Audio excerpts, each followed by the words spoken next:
அனைவருக்கும் வணக்கம். இன்று ஆகஸ்ட் 20 என்ன பங்கு சந்தையில் தகவல் சொல்லியிருக்காங்க. அதை பார்த்தாலும் வழக்கமாக டிஸ்கிளைம் நம்ம சேனல் முழுக்க இன்ஃபர்மேஷன் ஷேரிங் சேனல். தமிழில் சொன்னால் ஒரு தகவல் பரிமாற்றம் சொல்கிறது எல்லாமே முழுக்க தகவல். அதுவும் இன்றைய தகவல், நேற்றைய தகவல், இன்றைய தகவல். ஸோ முழுக்க இன்ஃபர்மேஷன் தான், எந்த ஒரு ரெக்கமெண்டேஷன் கிடையாது. அதேமாதிரி சில தவறுகள் typing mistake, copy paste mistake. ஏன்னா முழுக்க இன்றைய தகவலை மொத்தமாக திரட்டி ஒரு வீடியோவில் கொடுக்கும்போது கொஞ்சம் மிஸ்டேக் வர வாய்ப்பு இருக்குது. அதனால் கிராஸ் வெரிஃபை பண்ணுறது நல்லது. செபி ஸ்டார்ட் அட்வைஸும் கேட்டுக்கோங்க. நான் செபி ஸ்டார்ட் இல்லை, நான் ஒரு சாதாரண இன்வெஸ்டர்.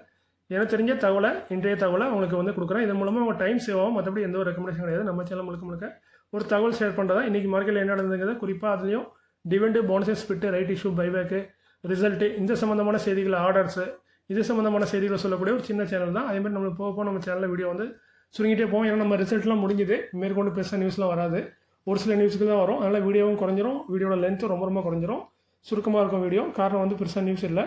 நம்ம சேனலில் இந்த நியூஸ் தான் நம்ம போடுறோம், அதனால் இந்த நியூஸ் மட்டும் தான் இருக்கும். மேற்கொண்டு இங்கே நிறைய சேனல் இருக்குது, அதில் பார்க்கும்போது உங்களுக்கு மேற்கொண்டு நிறைய டீட்டெயில் கிடைக்கும். நீங்கள் டைம் சேவ் பண்ணணும், இதுவும் நிறைய தெரிஞ்சுக்கணும்னு ஆசைப்பட்டீங்கன்னா, உங்களுக்கு நெட்டில் ஆர்வம் இருந்துச்சு, நெட்டெல்லாம் ஆப்ரேட் பண்ண தெரியும்னா நீங்களே ஆன்லைனில் போய் தேடி பாருங்கள். இதை விட அதிகமான பல மடங்கு நியூஸ் வந்து உங்களுக்கு கொட்டி கிடக்கும், நீங்கள் ஈஸியாக பார்த்துக்கலாம். இல்லை உங்களுக்கு டைம் இல்லை, சேவ் பண்ண பார்க்கறதுக்கு டைம் இல்லை அப்படின்னா, நம்ம மாதிரி சேனலில் பார்த்தீங்கன்னா உங்களுக்கு வந்து சுருக்கமாக ஒரு நாள் நடந்து சின்ன விஷயங்களை உங்களுக்கு சுருக்கமாக சொல்லிடுவோம். அதுக்கு தான் இந்த சேனல் பயனுள்ளதாக இருக்கும். மற்றபடி எந்த ஒரு ரெக்கமெண்டேஷன் கிடையாது. நம்ம சேனல் நடத்துகிறது அதுக்கு தான். We are providing only information, no any recommendation. Please consult your financial advisor. So இது டிஸ்கிளைமர் முடிஞ்சது. அதுமாதிரி இன்றைக்கி நண்பர் அவரை கேட்டிருந்தாரு, ஐஎல் அண்ட் எஃப்எஸ் இந்த கம்பெனியை பற்றி ரிசல்ட்டை சொல்லுங்கன்னு. ஆல்ரெடி ரிசல்ட் வந்து ரொம்ப நாள் ஆகிட்டு நண்பர் கேட்டதுக்காக மென்ஷன் பண்ணியிருக்கேன். IL and FS investment manager limited 8.46 23 லட்சம் லாஸ் பண்ணியிருக்காங்க. ஸோ கம்பெனி லாஸ் பண்ணியிருக்காங்க. ஸோ ஓவரால் ரிசல்ட் பார்த்திங்கன்னா டவுன் தான். ஏன்னா ப்ராஃபிட் தான் நம்ம இயர் ஆன் இயர்லாம் பார்க்கணும். இது லாஸ்ங்கும் போது பெருசாக பார்க்க வேண்டாம். பட் போன வருஷம் இதே குவார்ட்டரில் 3,34 லட்சம் லாஸ் பண்ணாங்க. இப்போ வந்து லாஸ் குறைஞ்சிருக்கு. பட் போன குவார்ட்டரில் 65 லட்சம் ப்ராஃபிட் பண்ணாங்க. ஸோ அதை கம்பேர் பண்ணால் ப்ராஃபிட்லேருந்து லாஸ்க்கு வந்திருக்காங்க குவார்ட்டரில். ஸோ ரிசல்ட்டு லாஸுங்கிறது ஒரு டவுனான ரிசல்ட் தான். அதேமாதிரி அந்த நண்பர் வெறும் ஐஎல் அண்ட் எஃப்எஸ்ன்னு மட்டும் மென்ஷன் பண்ணாங்க. அதில் இன்னொரு கம்பெனி இருக்குது, அந்த கம்பெனி பேர் IL and FS engineering and construction. 33 ரூபா 60 பைசா கரண்ட் பேஸ். இவங்க 9,29 லட்சம் லாஸ் பண்ணியிருக்காங்க. ஸோ அவங்க சின்னதாக லாஸ் பண்ணாங்க, இவங்க பெரிய லாஸ் பண்ணியிருக்காங்க. ஸோ ரெண்டு கம்பெனியுமே லாஸ் பண்ணியிருக்காங்க. ஸோ இந்த ரிசல்ட்டை சொல்கிறதுக்கு அதை மென்ஷன் பண்ணேன். அதுமாதிரி நீங்கள் ஏதாவது கம்பெனியோட ரிசல்ட்டு இல்லை டிவெண்ட் போனஸ் இது மாதிரி சம்மந்தமாக இருந்துச்சுன்னா கம்பெனியோட ஷேர் பேரை முழுசாக மென்ஷன் பண்ணுங்கள், ஸ்டாக் நேமை, கம்பெனி பேரை. ஏன்னா ஒரே கம்பெனி பேரில் 2-3 கம்பெனி இருக்கும். இப்போ பார்க்கலாம், ஐஎல் அண்ட் எஃப்எஸ்லேயே 2 கம்பெனி இருக்குது. ஸோ முழுசாக மென்ஷன் பண்ணிங்கன்னா நீங்கள் கேட்குறதா நான் உடனே சொல்லிடுவேன். அடுத்து பார்த்தீங்கன்னா நியூஸ் பார்க்க போகிறோம். தனலட்சுமி ரோட்டோ ஸ்பின்னர்ஸ் லிமிடெட் 87 ரூபா கரண்ட் பேஸ், ₹1 ரூபா 50 பைசா டிவிடெண்ட் அனௌன்ஸ் பண்ணியிருக்காங்க. டிவிடெண்ட் பார்த்தீங்கன்னா 1.25% வருது. ரெக்கார்ட் ஐசி வந்து இன்னும் அனௌன்ஸ் பண்ணல. சிக்டா வந்து அதர் டெக்ஸ்டைல் ப்ராடக்ட்டில் இருக்காங்க. Dhanalakshmi roto spinners limited. அடுத்து பிவிவி இன்ஃப்ரா லிமிடெட் ₹6 ரூபா 62 பைசா கரண்ட் பேஸ், ஓனிஷிப் ப்ளஸ் ஸ்பிட் ஆல்ரெடி அனௌன்ஸ் பண்ணாங்க. ஃபேஸ்லி 10 இருக்கிறதா 5 மாத்திராங்க, ஒரு ஸ்டாக் 2 ஸ்டாக் ஆகும். அதற்கான ரெக்கார்ட் வந்து 26 செப்டம்பர்னு சொல்லியிருக்காங்க கம்பெனி. சிக்டா வந்து சிவில் கன்ஸ்ட்ரக்ஷன். அடுத்து பார்க்குறது அப்கமிங் போர்டு மீட்டிங் மே கன்சிடர் முடிக்க வாய்ப்பு இருக்கா சொல்கிறாங்க. இந்த கம்பெனி ஃபண்டமெண்டலி கொஞ்சம் வீக்காக தான் இருக்குது. நான் டைம் இருந்தாலும் கொஞ்சம் செக் பண்ணி பார்த்தேன். Ujaas energy limited current price 335, 26 ஆகஸ்ட்டில் போர்டு மீட்டிங் இருக்குது. அந்த போர்டு மீட்டிங்கில் போனஸ் கொடுத்து மூவ் பண்ண சொல்கிறாங்க. அதில் போனஸ்லேயும் ஒரு சின்ன ட்விஸ்ட் இருக்குது. என்னென்னா, ஆல்ரெடி இந்த கம்பெனியோட ப்ரொமோட்டர் ஹோல்டிங் பார்த்தீங்கன்னா ஒரு 89-86% என்னமோ இருக்குது. ஸோ அந்த மினிமம் பப்ளிக் ஷேர் ஹோல்டிங் வந்து 25% இருக்கணும். ஸோ அதுக்காண்டி இவங்க வந்து ஒன்லி ஃபார் பப்ளிக் தான் இந்த போனஸ் இஷ்யூ கொடுக்க போகிறாங்க. அவங்களுக்கு வராத போனஸ் இஷ்யூ பப்ளிக் தான் அந்த போனஸ் இஷ்யூ கொடுக்க போகிறாங்க அப்படின்னு மென்ஷன் பண்ணியிருக்காங்க. ஸோ சில நேரம் இப்படியும் பண்ணலாம். அது போனஸ் வந்து பப்ளிக் மட்டும் கொடுக்குறோம், டிவிடெண்ட் பப்ளிக் மட்டும் கொடுக்குறோன்னு. அதுக்கு என்ன சொல்லுவாங்கன்னா, ப்ரொமோட்டர் வந்து விட்டு கொடுத்துருவாங்க, எங்களுக்கு வேண்டாம் இந்த போனஸ் டிவிடெண்ட்லாம். இதுக்கு முன்னாடி ஒரு கம்பெனி அப்படி கொடுத்துருக்காங்க, டிவிடெண்ட் கொடுத்தாங்க. பட் அது என்ன பப்ளிக் மட்டும் கொடுத்தாங்க, அவங்களுக்கு வேண்டான்ட்டாங்க. ஸோ அப்படி சில ப்ரொமோட்டரும் இருக்காங்க, எங்களுக்கு டிவிடெண்ட்லாம் வேண்டாம், நீங்கள் பப்ளிக் மட்டும் வச்சுக்கோங்க அப்படின்னு சொல்லி பப்ளிக் மட்டும் டிவிடெண்ட் கொடுப்பாங்க. அந்த மாதிரி தான் இந்த கம்பெனி. முக்கியமான காரணம் வந்து அந்த எம்பிஎஸ்ன்னு சொல்லுவோம், மினிமம் பப்ளிக் ஷேர் ஹோல்டிங்கு, அதை அட்டென்ட் பண்ணதுக்காண்டி ஒன்லி ஃபார் பப்ளிக்காண்டி இந்த போனஸ் கொடுக்குறாங்க. சிக்டா வந்து பவர் ஜென்ரேஷனில் இருக்காங்க. ஊஜாஸ் எனர்ஜி. என்றைக்குமே ஒரு கம்பெனி பற்றி தகவல் தெரிஞ்சால் ஸ்கின்னில் போட்டு பாருங்கள், அதில் தான் டீட்டெயிலாக தெரியும் கம்பெனி ப்ராஃபிட் பண்ணுறாங்களா, லாஸ் பண்ணுறாங்கன்னா கொஞ்சம் மோசமான கம்பெனி. ROE ROC இதெல்லாம் 15க்கு மேலே இருக்கான்னு பாருங்கள். PE வந்து 15 குறைவாக இருக்கான்னு பாருங்கள். இப்படி ஒரு சின்ன பேராமீட்டர் பார்த்தாலே ஓரளவுக்கு நல்ல கம்பெனியாக இல்லைங்கிறது தெரிஞ்சிடும். PE பார்த்தீங்கன்னா ஸ்டாக்கோட வேல்யூ ஹையில் இருக்கா லோவில் இருக்காங்கிறது தெரிஞ்சிடும். ஸோ இந்த மாதிரி சின்ன விஷயங்களை பார்த்தீங்கன்னா உங்களுக்கு தெரிஞ்சிடும். PE எவ்வளோ குறைவாக இருக்கோ அவ்வளோ நல்ல ரேட்டில் இருக்குன்னு அர்த்தம், நல்ல கண்டிஷனில் இருக்குன்னு அர்த்தம் ப்ரைஸு. PE ரொம்ப அதிகமாக இருந்துச்சு ஸ்டாக் ஓவர் வேல்யூ, அதாவது சொல்லப்போனால் வைரவசின்னு கூட சொல்லலாம். அடுத்து பார்த்தீங்கன்னா RailTel corporation of India limited 359 ரூபா கரண்ட் பேஸு, 34,99,00,000 ஆர்டர் கிடச்சிருக்கு. கொடுத்தது கேரளா ஸ்டேட் இன்ஃபர்மேஷன் டெக்னாலஜிஸ். அதே ரயில்டெலுக்கு இன்னொரு ஆர்டரும் கிடச்சிருக்கு. அதில் மதிப்பு 15 கோடியே 42 லட்சம். கொடுத்தது higher education department, government of Odisha. RACL gear tech limited 864 ரூபா காயின் பேர். இவங்களுக்கு ஒரு ப்ரெஸ்டீஜியஸ் லாங் டேர்ம் ஆர்டர்னு சொல்லியிருக்காங்க. ப்ரெஸ்டீஜியஸ் சொல்லும்போது பெரிய ஆர்டர் மாதிரி தான் தெரியுது, பட் அமௌண்ட்டில் மென்ஷன் பண்ணல. கொடுத்தது குளோபலி ரினோடு ஒரு இந்தியன் மேனுஃபேக்சர்னு சொல்லியிருக்காங்க, பேரை மென்ஷன் பண்ணல. அடுத்து பார்த்தீங்கன்னா BR கோயல் இன்ஃப்ராஸ்ட்ரக்சர் லிமிடெட் 176 ரூபா காயின் பேர். 47 கோடி 83 லட்சத்துக்கான ஆர்டர். கொடுத்தது NHAI, அது நம்ம national highway authority of India. BR Goyal infrastructure லிமிடெடுக்கு 176 ரூபா காயின் பேர். இவங்களுக்கு ஒரு ஆர்டர் பார்த்தீங்கன்னா 7 கோடி 50 லட்சத்துக்கான ஆர்டர் கிடச்சிருக்கு. கொடுத்தது மார்கியூ பிராண்ட்ஸ், இந்த கம்பெனி தான் கொடுத்துருக்காங்க. இதில் ஏதோ காப்பி பேஸ்ட் மிஸ்டேக் ஆன மாதிரி தெரியுது. அடுத்து பார்த்தீங்கன்னா டைனகான் சிஸ்டம் அண்ட் சொல்யூஷன் லிமிடெட் 977 ரூபா காயின் பேர். 51 கோடி 28 லட்சத்துக்கான ஆர்டர் கிடச்சிருக்கு. கொடுத்தது state and district cooperative banks. Vivo Biotech limited 41 ரூபா காயின் பேர். 10 கோடி 75 லட்சத்துக்கான ஆர்டர் கிடச்சிருக்கு. கொடுத்தது யாருங்கிறத கம்பெனி மென்ஷன் பண்ணல. SRM கான்ட்ராக்டர்ஸ் லிமிடெட் 493 ரூபா காயின் பேர். 174 கோடியே ஆர்டர் கிடச்சிருக்கு. கொடுத்தது யாருங்கிறது கம்பெனி தெளிவாக சொல்லலை. அடுத்து பார்த்தீங்கன்னா IPO ஒரு 3 IPO இருக்குது ரன்னிங்கில். ஆக்சுவலி நாளைக்கு தான் லாஸ்ட் டேட்டு, எனக்கு 2வது நாள் தான் மென்ஷன் பண்ணுறேன்.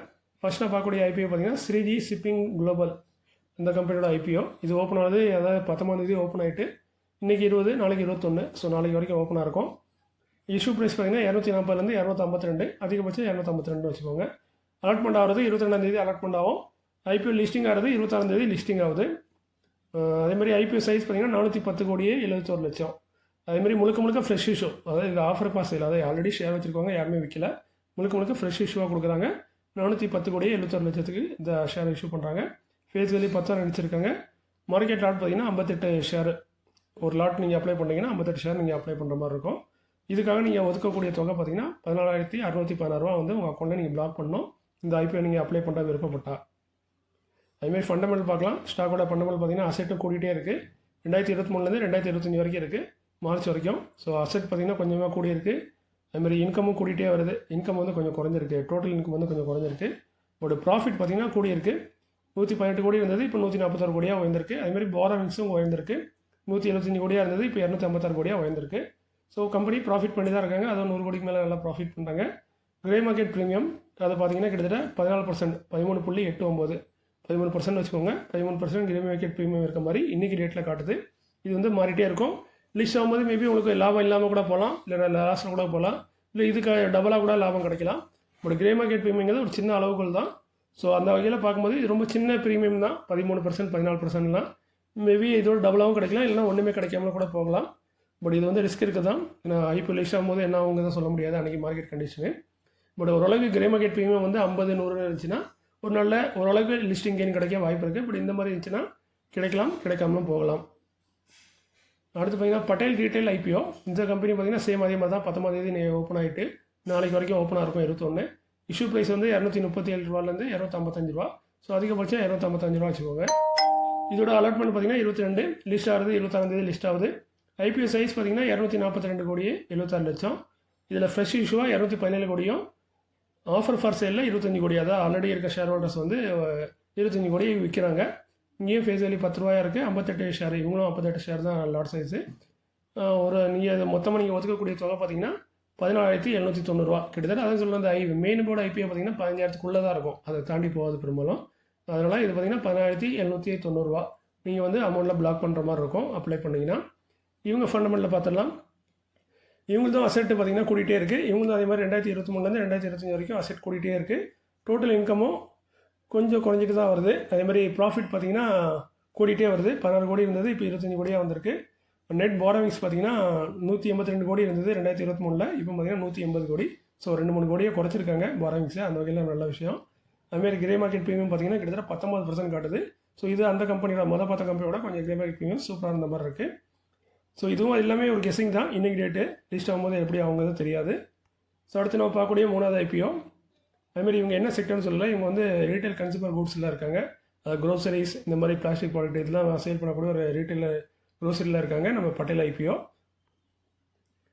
அடுத்து நம்ம கடைசியாக பார்க்கக்கூடியது விக்ரம் சோலார் IPO. இது கொஞ்சம் ஃபேமஸாக இருக்குன்னு நினைக்கிறேன், நிறைய யூடியூப்பில் இதை பற்றி பேசிகிட்டு இருக்காங்க. ஓப்பன் ஆகுது 29ஆம் தேதி ஓப்பன் ஆகுது, க்ளோஸ் ஆகுது பார்த்தீங்கன்னா அது 21ஆம் தேதி. IPO இஷ்யூ ப்ரைஸ் வந்து 315 332. 22 அலாட்மெண்ட் ஆகும். லிஸ்ட் ஆகிறது 26 ஐபிஓ சைஸ் பார்த்தீங்கன்னா 2779 கோடி. 2079 கோடி. இது நம்ம இதுக்கு முன்னாடி பார்த்தா 2 ஐபிஓட இது கொஞ்சம் ஒரு அதிகம். 2079 கோடிக்கு ஐபிஓ கொண்டு வந்திருக்காங்க. இதில் 1500 கோடி பார்த்தீங்கன்னா ஃப்ரெஷ் இஷ்யூ. 579 கோடிங்கிறது ஆஃபர் பாஸ் சேல் ஆல்ரெடி இருக்க ப்ரொமோட்டர் விற்கிறாங்க. 45 ஷேர் வரும் ஒரு லாட்டில். தொகை பார்த்தீங்கன்னா 14,940 பார்த்தீங்கன்னா அந்த 15,000க்குள்ளே தான் இருக்கும் கரெக்டாக.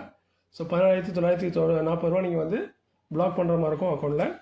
இவங்க ஃபண்டமெண்டலில் பார்த்தீங்கன்னா இவங்களது அசெட்டு கூட்டிகிட்டே இருக்குது. அதுமாரி ப்ராஃபிட் பார்க்கலாம். 14 கோடியாக இருந்தது, இப்போ 139 கோடியாக வந்திருக்கு. 140 கோடின்னு சொல்லலாம் கிட்டத்தட்ட. ஸோ 14 கோடி 2023 பண்ணாங்க. இப்போ பார்த்தீங்கன்னா 140 கோடி. ஸோ பல மடங்கு உயர்ந்திருக்கு ப்ராஃபிட்டு. ஏன்னா சோலார் செக்டாரு. அதுமாரி இவங்க மெயின் பிஸ்னஸ் வந்து சோலார் தான், சோலார் பவர் தான். அதுமாரி டோட்டல் பாரோவிங்ஸ் பார்த்துக்கலாம். 237 கோடியாக இருந்தது 2023. இப்போ பார்த்தீங்கன்னா வேறு 230 கோடி. ஸோ இப்போது 500 கோடிக்கிட்ட குறைச்சிருக்காங்க பாரோவிங்ஸை. ஸோ அந்த வகையில் ப்ராஃபிட்டு கூட்டிகிட்டே இருக்குது. அதேமாதிரி கடன் வந்து குறைஞ்சிட்டே இருக்குது. ஸோ ரொம்ப நல்லா இருக்குது அந்த வகையில் பார்க்கும்போது. அதுமாதிரி கிரே மார்க்கெட் ப்ரீமியம் பார்த்தா 14% காட்டுது. ஸோ இதுவும் அதே மாதிரி தான், ஒரு 10% 14% கிடைக்கலாம், 20 கிடைக்கலாம், இல்லை 0 கிடைக்கலாம். அது மார்க்கெட் கண்டிஷனு. ஒரு கிரே மார்க்கெட் ப்ரீமியம் ஓரளவுக்கு இருக்குது. கம்பெனியும் ப்ராஃபிட் பண்ணுற கம்பெனி. நம்ம பார்த்த 3 கம்பெனியுமே ப்ராஃபிட் பண்ணுறாங்க. ப்ராஃபிட்டும் இன்க்ரீஸ் ஆகிட்டு இருக்குது. பட் விக்ரம் சோலாரில் சூப்பராக இன்க்ரீஸ் ஆகிருக்கு ப்ராஃபிட்டு. ஸோ பார்க்கலாம் இந்த மாதிரி லிஸ்டிங் ஆகுதுங்கிறத. ஸோ இன்றைக்கி இந்த தகவல் இதோட முடிச்சிடலாம். இதோட நியூஸ் முடிஞ்சுது. மேற்கொண்டு நேற்று ஒரு வீடியோ போட்டிருந்தேன் புக் வேல்யூ எப்போ பற்றி. ஸோ அதுக்கு நிறைய தெரியும். அந்த வீடியோ போடும்போது எனக்கு தெரியும் இதுக்கு நிறைய பின்னாடி வந்து குத்துவாங்க முதுகில் அப்படின்ட்டு. நிறைய டிஸ்லைக்கும் வந்துச்சு இருக்குது. அதேமாதிரி நிறைய நண்பர்கள், ஒரு நண்பரோட ரெகுலராக கமெண்ட் பண்ணுறவர் தான், அவர் ஒரு கமெண்ட் போட்டிருந்தாரு. இது மாதிரி நீங்கள் சொல்கிறது வந்து மறைமுகமாக ஆனந்த் சார் சொல்கிற மாதிரி இருக்குன்னு. நான் ஆனந்த் சாரை வந்து சொன்னதான், அது மறைமுகம் டேரெக்டாகவே அது ஆனந்த் சாருங்கிறது எல்லாருக்கும் தெரியும். ஏன்னா நீங்கள் வந்து நம்ம சேனலில் பார்க்குறது 2000 பேர் தான், அங்கே 2 லட்சம் பேர் பார்க்குறாங்க. 2 லட்சத்தில் 3 லட்சம் பேர் பார்க்கக்கூடிய சேனல் அது. ஸோ அதில் பார்க்குறவங்க தான் இந்த சேனலில் பார்ப்பாங்கன்னு எனக்கு நல்லாவே தெரியும். அதேமாதிரி என்னென்னா நான் மறைமுகமாக இருந்தாலும் நேரடியாக சொன்னேன், பட் பேரை மென்ஷன் பண்ண மாட்டேன் பெரும்பாலும். ஸோ அதனால் என்னென்னா அந்த ஸ்டாக்கில் வந்து இந்த சாரை பற்றி அது ஒரு அது முக்கியமாக அந்த இண்டஸ்இண்ட் பேங்க்கில் பார்த்தீங்கன்னா புக் வேல்யூ வந்து ஷேர் வந்து கம்மியாக சொல்லுவாங்க. 800 900 என்னமோ சொல்லுவாங்க நினைக்கிறேன்.